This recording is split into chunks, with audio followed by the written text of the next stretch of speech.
Howdy, it's Jim Arado, and this is the middle of November 2023.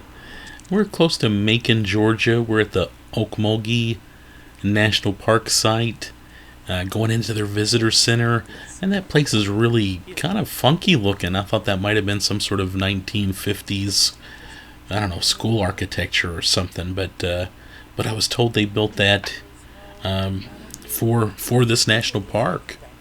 So anyway, yeah, we were driving through Georgia, doing a little Georgia road trip, and we saw the signs for this national park.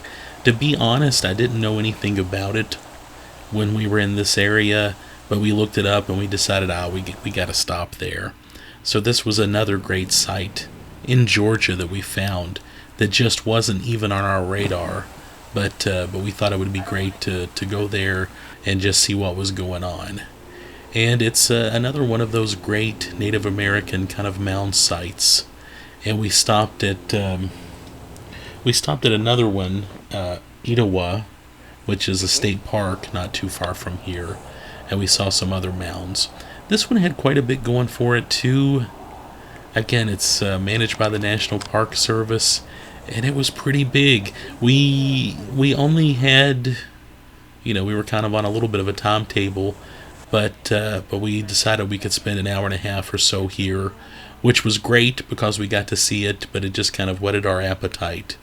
And I definitely would like to go back here for maybe a whole day to do some more exploring. Some of the sites we couldn't quite get to, we sort of could still see them, which was nice. There's a train track that goes through here. I always love seeing a train, even if it's slightly, off the time scale there, but I like trains. We would actually see a train go through here later. One thing that I thought was pretty cool is this Earth Lodge. You can kind of go in here and check things out. This was a really cool experience. The little entrance area is a bit tight. If you're claustrophobic and there are some big groups coming in, you might have a little trouble. But it was still pretty cool. There were a couple of school groups here while we were here, so we were going to go through the museum first and then go see the mounds. But to sort of counter what they were doing, we did the opposite, and just to stay out of their way. They were having a good time. They were very well behaved. It was nice seeing, again, a couple of school groups here. I think one was homeschoolers. And they were having a blast. In fact, I think when I was in school, I would have went nuts at a place like this. This was the kind of road trip you hoped for, but you never actually got to experience. And I'm fairly short myself, but I had to duck through here and had to suck in the gut a little bit. And you can see some of the school kids coming around here, people going in to the lodge. And we're kind of heading back towards the visitor center. I'll quickly go through the museum. Oh, and I saw a pretty cool anthill. I like anthills. And I'll give you some information, just some random information while you look around that Ocmulgee Earth Lodge, America's oldest ceremonial lodge. This is from a historic marker they've got out there. It says, "This extraordinary piece of Mississippian architecture, the ceremonial Earth Lodge, remained buried at Ocmulgee Old Fields for 800 years until it was discovered during major excavations by Dr. A.R. Kelly in 1934. The intact original clay floor was exposed by workers of the Civil Works and Work Projects Administration under the direction of James A. Ford.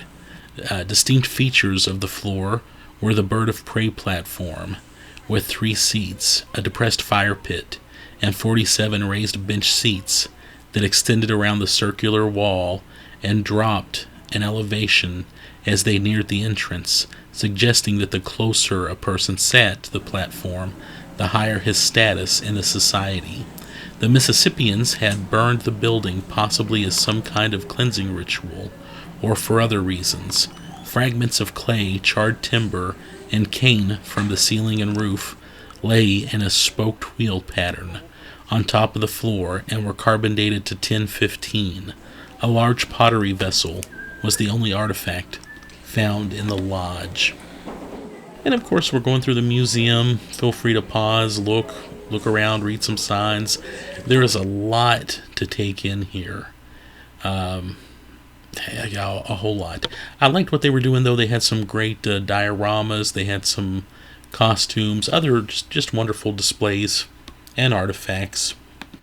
And let me give you a little bit of information from Wikipedia. The Ocmulgee Mounds National Historical Park, formerly Ocmulgee National Monument in Macon, Georgia, preserves traces of over 10 millennia of culture from the Native Americans in the southeastern woodlands. Its chief remains are major earthworks built before 1000 CE by South Appalachian Mississippian culture. These include the Great Temple and other ceremonial mounds, a burial mound, and defensive trenches. They represented highly skilled engineering techniques and soil knowledge, and the organization of many laborers. The site has evidence of 12,000 years of continuous human habitation. The 3,336-acre park is located on the east bank of the Ocmulgee River, Macon, Georgia, developed around the site after the United States built Fort Benjamin Hawkins nearby in 1806 to support trading with Native Americans. For thousands of years, succeeding cultures of prehistoric indigenous peoples had settled on what is called the Macon Plateau at the fall line, where the rolling hills of the Piedmont met the Atlantic coastal plain. The monument designation included the Lamar Mounds and Village site located downriver about 3 miles from Macon. The site was designated for federal protection by the National Park Service in 1934, listed on the National Registration of Historic Places in 1966, redesignated in 2019 as a National Historical Park. So that's interesting. I guess actually as a park, it's fairly new. And after we walked around, went through the museum, there was a little area to drive by and see more. So we drove back here a little ways, got a different look at some of these mounds. And again, there was a train that went through, and I always enjoy watching a train. On this particular trip, we had gone from Savannah up through to Atlanta, and we just kept finding great places to stop and see. And it's just a great road trip. We were actually at the Jimmy Carter Presidential Library just a few days before Rosalind Carter passed away, so it was just a nice trip. And we had stopped several years ago. We went down to Plains and went to church with the Carters. I'm sure if you're from Georgia or know much about the presidents, Jimmy Carter taught Sunday school, and the public could stop by and go to his Sunday school class, and you could get your picture taken with him afterwards. It was a very sweet thing. Very big crowd, lots of security, of course, but it was a very pleasant experience, and I'm glad we got to do that. Again, on a different road trip. But yeah, this was just another nice one. And as you can see, lots of just pleasant rural driving as we're going out, basically leaving the national park here. I mentioned that Georgia is just one of my favorite states to drive through, especially with not a whole lot planned, because you just find so many great sites like this one. Lots of great small towns. I've always been a big fan of Marietta, Georgia, and we find ourselves there often, and several other great little towns around there, like Woodstock comes to mind. And we discovered Cartersville on this trip, and every time I go to Georgia, I find something else to love about that state. And even Atlanta, I'm not a fan of Atlanta. I'm not a big fan of big cities at all. But when you go outside of Atlanta a little bit, there's a lot of great places, and I just enjoy Atlanta, the Atlanta area that's not Atlanta, and even Atlanta, there's lots of reasons to go there.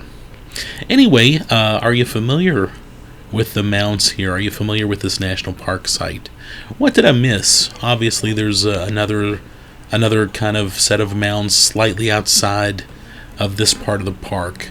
But if you're familiar with this area, let me know what I missed. I'm sure I mispronounced some of those words that I was reading off a moment ago.